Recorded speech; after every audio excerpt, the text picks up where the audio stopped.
Kalau kalian dengar bimbingan dan konseling, apa sih yang kalian pikirkan?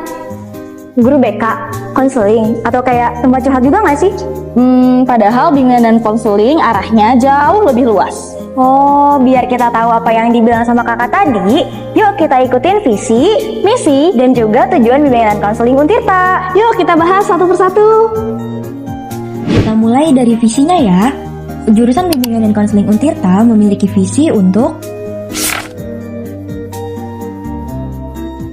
Kalau disederhanakan, visi ini menggambarkan keinginan jurusan bimbingan dan konseling untuk menjadi pusat keunggulan dalam keilmuan bimbingan dan konseling.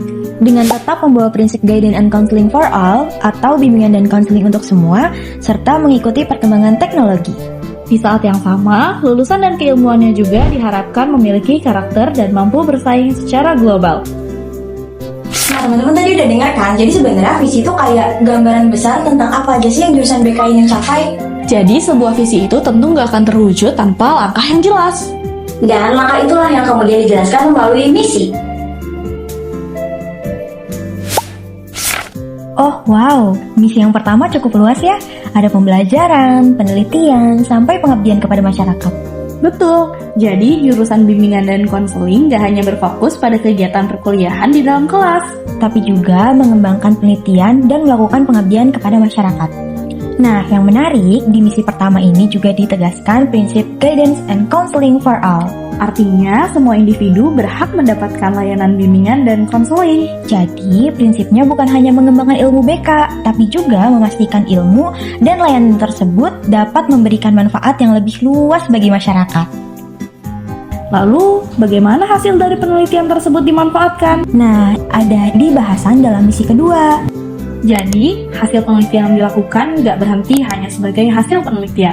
Tapi juga dimanfaatkan untuk mengembangkan pendidikan dan pembelajaran di bidang bimbingan dan konseling. Dan yang menjadi pusatnya adalah peserta didik.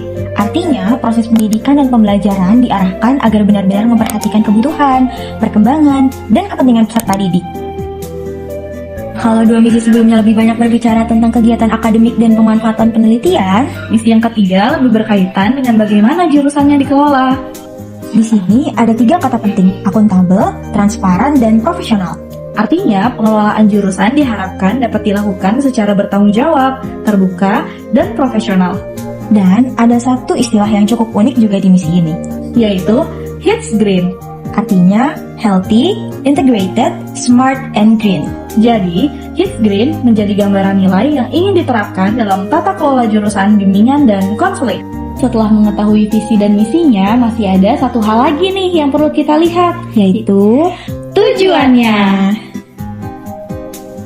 Yang pertama, jurusan bimbingan dan konseling Untirta bertujuan menghasilkan sarjana bimbingan dan konseling yang kompeten, berkarakter, dan berdaya saing, khususnya di kawasan ASEAN. kedua, menghasilkan pengetahuan dan teknologi yang inovatif dalam bimbingan dan konseling untuk mendukung kualitas pengajaran, penelitian, dan pengabdian dengan prinsip Guidance and Counseling for All. Ketiga, menjalin kerjasama antara akademisi, praktisi, dan stakeholder untuk meningkatkan kualitas pendidikan, penelitian, dan pengabdian kepada masyarakat. Dan yang terakhir, mewujudkan tata kelola jurusan yang akuntabel, transparan, dan juga profesional.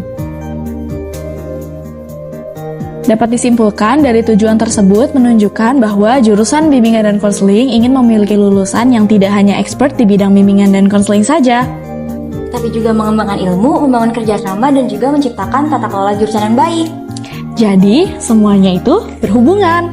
Kayak misalnya visi sebagai arah, Misi sebagai langkah dan tujuan sebagai hasil yang ingin diwujudkan.